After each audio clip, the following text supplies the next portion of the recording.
Ndugu washiriki, madhumuni ya mkutano huu ni kutoa taarifa ya tathmini juu ya zoezi la uandikishaji ya awamu ya pili lililofanyika katika wilaya zote za Unguja na Pemba kuanzia tarehe 1 Februari mwaka huu 2025 na kumalizika tarehe 17 Machi 2025.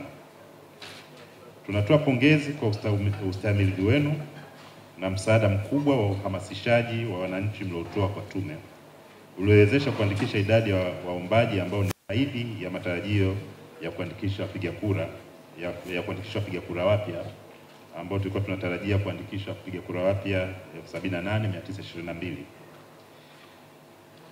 Hiyo ni kwa mujibu wa takwimu za sensa ya watu na makazi ya mwaka 2022 kwa awamu hii ya pili. Kwa takwimu hizo inaonyesha kuwa jumla ya wapiga kura wapya walioandikishwa ni 101,161, wanawake wakiwa 56,333 na wanaume 45,308, sawa na 128.79% ya wapiga kura walioandikishwa.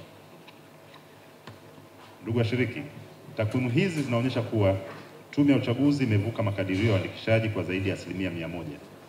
Hii inatokana na sababu zifuatazo. Mosi, uhamasishaji mkubwa uliofanywa na tume na wadau mbalimbali kwa kuhamasisha vijana waliotimia sifa kujitokeza kwa wingi katika zoezi la uandikishaji. Pili, kujitokeza kwa wapiga kura wa zamani ambao hawakuwahi kuhakiki taarifa zao katika daftari la wapiga kura wakati wa zoezi la uhakiki wa wapiga kura uliofanywa na Tume ya Uchaguzi mwaka 2020. Tatu, kujitokeza kwa baadhi ya watu ambao siku za nyuma hawakujiandikisha katika daftari la wapiga kura licha ya kuwa na umri mkubwa na sifa za kujiandikisha katika mazoezi ya uandikishaji yaliyopita. Kiujumla, tume na washukuru wapiga kura wote waliojitokeza kuandikishwa na tunaomba muendelee kuipa tume ushirikiano katika hatua zake zote za matayarisho ya uchaguzi mkuu unaotarajiwa kufanyika Oktoba mwaka huu. Ndugu washiriki, kama nilivyosema awali katika mkutano huu, tume itawasilisha taarifa ya zoezi la uandikishaji wa wapiga kura kwa ujumla ikionyesha mchanganuo wa takwimu zake za kiwilaya, kijinsia, kiumri na hali ya watu wenye ulemavu.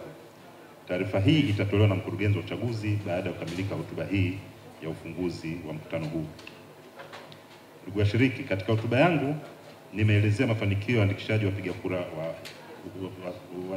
kura awamu ya pili. Hata hivyo, naomba nichukue fursa hii kuelezea upande wa changamoto zilizokutana nazo tume katika zoezi hilo.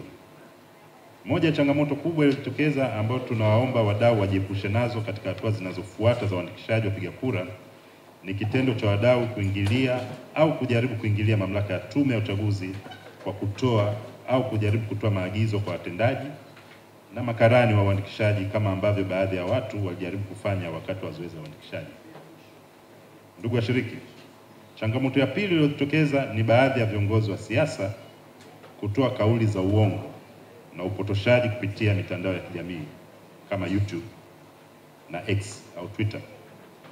Tume inatoa kauli hii kufuatia upotoshaji wa makusudi uliokuwa unafanywa na baadhi ya viongozi wa vyama vya siasa kupitia mitandao hiyo ya kupotosha umma kwa kutoa taarifa za uongo na upotoshaji na hata kufikia kutangaza taarifa za zoezi la uandikishaji kabla taarifa hizo kutolewa na tume ambayo ndio yenye mamlaka ya sheria kutoa taarifa hizo.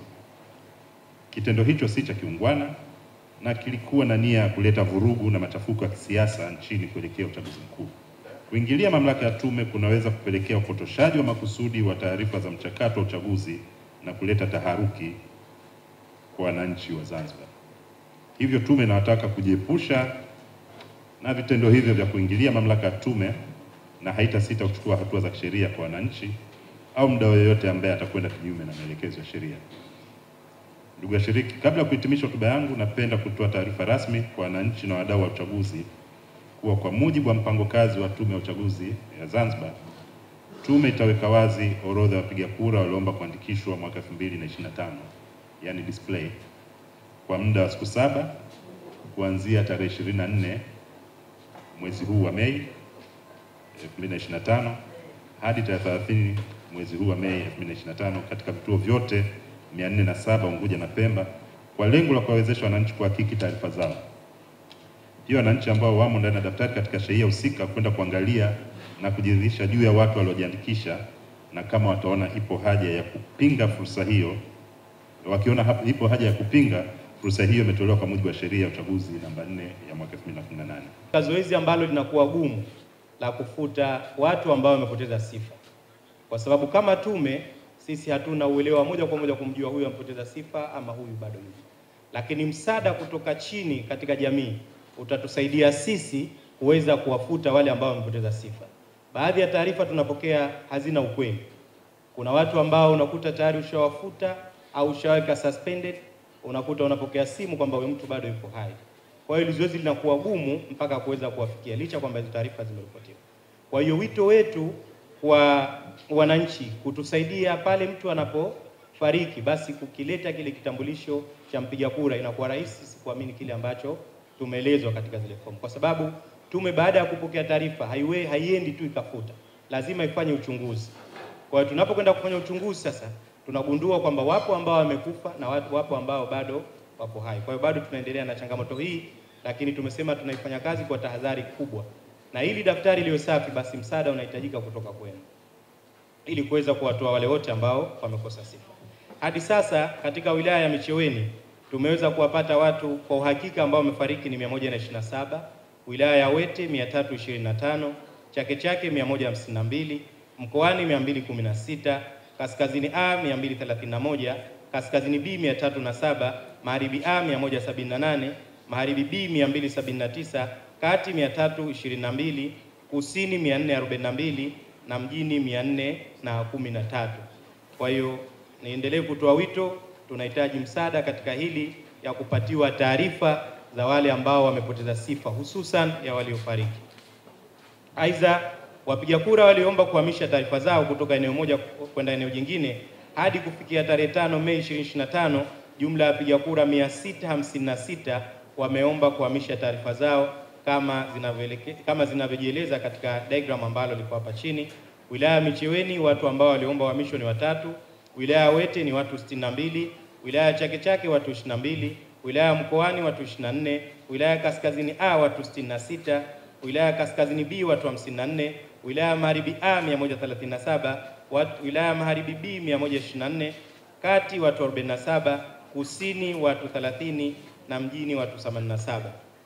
Bado tume inaendelea kupokea maombi ili kuweza kufanyia kazi, na mwisho kabisa tutapotangaza ile tarehe ya uchaguzi, basi nayo tutafanya display ya kuwaweka hawa ambao waliomba kuhamisha taarifa zao wengine na ambao wamefariki na ambao kwa maana kwamba wamepoteza sifa ya kuwemo katika daftari la kudumu la wapiga kura.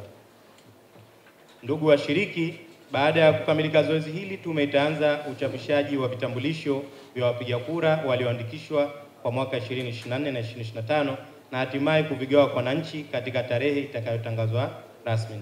Kazi za uandikishaji wa wapiga kura wapya awamu ya pili imefanyika kwa mafanikio na imekamilika kwa mujibu wa ratiba iliyotolewa na tume kwa ngazi ya vituoni, na ni mategemeo tume kuwa wananchi watashiriki kamilifu katika zoezi la uwekaji wazi wa orodha ya wapiga kura walioandikishwa katika awamu ya pili.